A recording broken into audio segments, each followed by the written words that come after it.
The B skip is basically like the A skip, except there's a nice kick. So you're kicking down the door. Let's break that rhythm down just a little bit slower.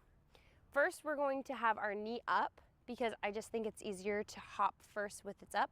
So we hopped here, but in the A skip, we would hop back down. But here, all we're doing is we're hopping, and then our next hop is a cycle down. And then we hop, and our next hop is a snap down. Hop, snap down. Hop, snap down.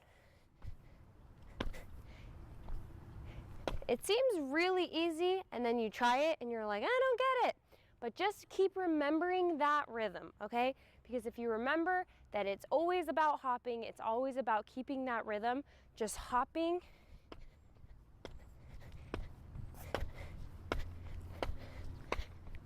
Once you get the rhythm in your head, if you even noticed, when I was trying to do it slowly, it started looking a little rocky, and then as soon as I got the rhythm down, it looked a lot more smooth.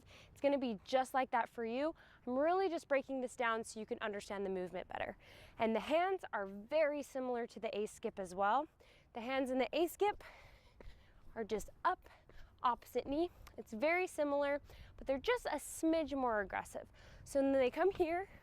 When you're snapping, I like to snap my hands at the same time as my feet because I think it just allows me to be a little bit more aggressive.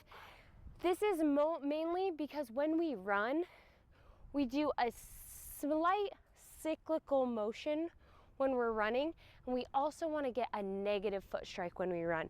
And a negative foot strike means that this right here, walking forward, that would not be a negative forward. That's a forward foot strike.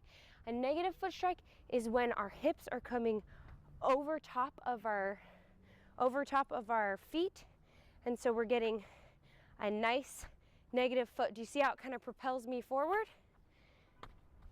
That is the motion that we are mimicking in the B skip. So now that we understand why we want to get a negative foot strike, let's try to get that rhythm down with the negative foot strikes. Trying to get our feet underneath of us and striking underneath of our hips.